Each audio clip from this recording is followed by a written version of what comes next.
Assalamualaikum warahmatullahi wabarakatuh. A'udzu billahi minasyaitonir rajim. Bismillahirrahmanirrahim. Alhamdulillahi rabbil alamin.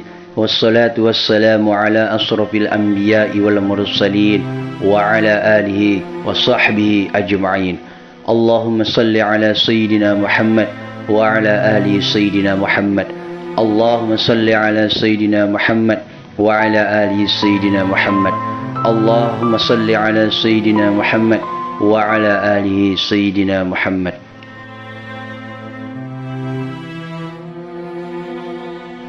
Pernah dikisahkan salah seorang ulama yang masyhur di Mekah yang bernama Abu Abdurrahman Abdullah bin Al-Mubarak Al-Hanzali Al-Marwaji. Beliau menceritakan sebuah riwayat. Pada suatu ketika, setelah selesai menjalani ritual ibadah haji, beliau beristirahat dan dia pun tertidur. Dalam tidurnya, beliau bermimpi melihat dua malaikat yang turun dari langit. Kemudian beliau pun mendengar percakapan keduanya. Berapakah orang-orang yang datang tahun ini untuk melaksanakan ibadah haji? Tanya salah satu malaikat kepada malaikat lainnya. 700.000 jamaah yang melaksanakan ibadah haji, jawab malaikat yang ditanya. Dan berapa banyakkah dari mereka yang diterima ibadah hajinya? Tidak satu pun, jawab malaikat tersebut.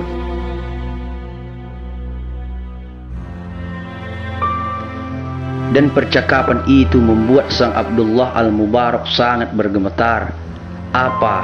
Dan dia pun menangis dalam mimpinya. Semua orang-orang ini telah datang dari belahan bumi yang jauh untuk melaksanakannya dengan kesulitan yang besar serta keletihan di sepanjang perjalanan. Mereka berkelana menyusuri padang pasir yang sangat luas, dan semua usaha mereka itu hanya menjadi sia-sia. Sambil gemetar, Abdullah Al-Mubarak melanjutkan untuk mendengar percakapan kedua malaikat itu.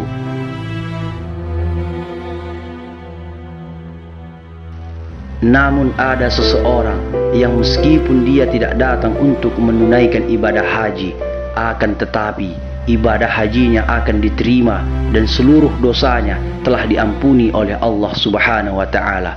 Dan berkat dia seluruh ibadah haji mereka lalu diterima oleh Allah Subhanahu wa ta'ala. Kata malaikat tersebut, kenapa bisa begitu? Itu merupakan kehendak dari Allah. Siapa orang tersebut? Dia adalah Sa'id bin Muhaffah, tukang sol sepatu di kota Dimasik, sekarang Damaskus. Setelah mendengar ucapan itu, Abdullah Al-Mubarak itu pun langsung terbangun dari tidurnya. Selepas sepulang haji, dia pun tak langsung pulang menuju rumah, akan tetapi dia langsung menuju kota Damaskus, Syria. Hatinya yang bergetar senantiasa bertanya-tanya akan arti dari mimpinya. Sesampai beliau di sana, dia pun langsung mencari sang tukang sol yang telah disebut malaikat dalam mimpinya. Hampir semua tukang sol sepatu yang beliau jumpa langsung ditanya, apakah ada tukang sol sepatu yang bernama Sa'id bin Muhaffah? Tanya Abdullah Al-Mubarak. Ada, dia berada di tepi kota, jawab salah seorang tukang sol sepatu sambil menunjuk arahnya. Sampai di sana, Abdullah Al-Mubarak mendapati seorang tukang sol sepatu tersebut, dan dia pun, tukang sol sepatu itu, berpakaian amat lusuh. Benarkah kamu yang bernama Sa'id bin Muhaffah? Tanya Abdullah Al-Mubarak. Betul wahai Tuan. Siapakah kiranya kamu wahai Tuan? Aku adalah Abdullah bin Al-Mubarak. Sa'id bin Muhaffah pun terharu. Tuan adalah merupakan ulama yang terkenal. Ada apa gerangan mendatangi saya? Sejenak ulama itu pun kebingungan dari mana dia akan memulai pertanyaannya.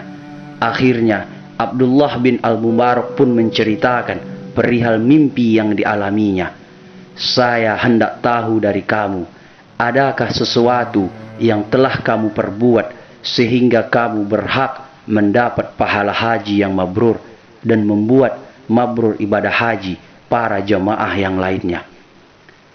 Wah, saya sendiri bahkan tidak tahu wahai Tuhan, jawab Sa'id bin Muhaffah. Coba ceritakan bagaimanakah kehidupan kamu selama ini.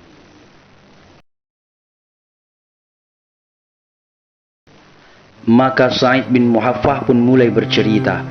Pada setiap tahun, setiap masuk musim haji, saya senantiasa mendengar suara talbiyah. Labbaik Allahumma labbaik, labbaik la syarika laka labbaik, innal hamda wa ni'mata laka wal mulka la syarika lah.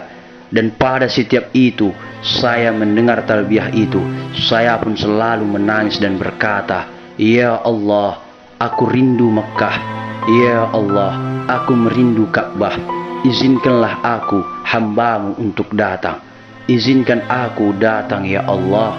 Oleh karena itu, sejak puluhan tahun yang lalu, pada setiap hari, saya selalu menyisihkan uang dari hasil kerja saya sebagai tukang sol sepatu.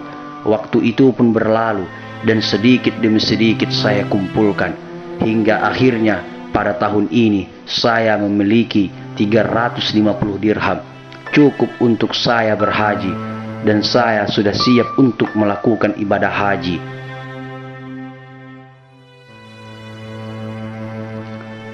Tapi kamu batal untuk berangkat haji, sahut Abdullah bin Al-Mubarak. Benar wahai Tuan, jawab Sa'id bin Muhaffah. Apakah yang telah terjadi? Lanjut Abdullah bin Al-Mubarak. Ketika itu istri saya sedang hamil dan dia pun mengidam. Waktu saya hendak ingin berangkat, saat itu pula dia ngidam berat. Jawab Sa'id bin Muhaffah, wahai suamiku, menciumkah engkau akan bau masakan yang nikmat ini? Kata istriku. Iya wahai sayangku, jawab Sa'id bin Muhaffah. Cobalah kau cari wahai suamiku, siapakah kiranya yang masak sehingga baunya begitu nikmat? Mintakanlah sedikit untukku, kata istriku. Kemudian saya pun segera mencari sumber bau masakan itu, dan ternyata berasal dari gubuk yang hampir runtuh. Di situ ada seorang janda dengan 6 anaknya. Saya pun mengatakan kepadanya bahwa istri saya ingin masakan yang dia masak, meskipun sedikit. Kemudian janda itu diam saja sambil memandang saya, sehingga saya mengulangi perkataan saya. Akhirnya dengan perlahan janda itu pun mengatakan, tidak boleh wahai Tuan, dijual berapapun akan saya beli. Makanan itu tidak akan saya jual wahai Tuan, katanya sambil berlinang air mata. Kenapa? Jawab Sa'id bin Muhaffah sambil menangis. Janda itu pun lalu menjawab, sesungguhnya daging ini halal untuk kami dan haram untuk Tuan. Kemudian dalam hati saya pun berkata, bagaimana mungkin ada makanan yang halal untuk dia akan tetapi haram untuk saya, padahal kita adalah sama-sama seorang muslim. Dan karena itu pula saya pun mendesaknya lagi, kenapa wahai saudaraku? Jawab Sa'id bin Muhaffah, sudah beberapa hari ini kami tidaklah makan, dan di rumah sama sekali sudah tidak ada lagi makanan. Pada hari ini kami melihat keledai mati, kemudian kami ambil sebagian dagingnya untuk segera kami masak dan kami makan. Dengan sesungguhkan janda itu menjelaskannya pada Sa'id bin Muhaffah. Bagi kami daging ini adalah daging yang halal, karena andaikan kami tak memakannya, kami akan mati kelaparan. Namun bagi kamu wahai Tuan, daging ini adalah haram, jawab janda tersebut. Setelah mendengar ucapan janda tersebut, Sa'id bin Muhaffah menangis. Kemudian beliau kembali pulang, dan dia pun menceritakan perihal kejadian itu pada istrinya. Kemudian istrinya pun menangis, dan hingga akhirnya kami pun segera memasak makanan dan mendatangi rumah janda beserta anak-anaknya tersebut. Ini masakan untukmu, kata Sa'id bin Muhaffah, dan uang yang diperuntukkan untuk melaksanakan ibadah haji sebesar 350 dirham pun saya berikan pada mereka. Pakailah uang ini untukmu sekeluarga, serta gunakanlah uang ini untuk kamu berusaha, agar kiranya engkau tidak kelaparan lagi, kata Sa'id bin Muhaffah pada janda dan anak-anaknya tersebut. Kemudian Sa'id bin Muhaffah berkata sambil berdoa, "Ya Allah, disinilah hajiku. Ya Allah, disinilah Mekahku." Mendengar cerita Sa'id bin Muhaffah tersebut, Abdullah al-Mubarak pun tak bisa menahan air matanya.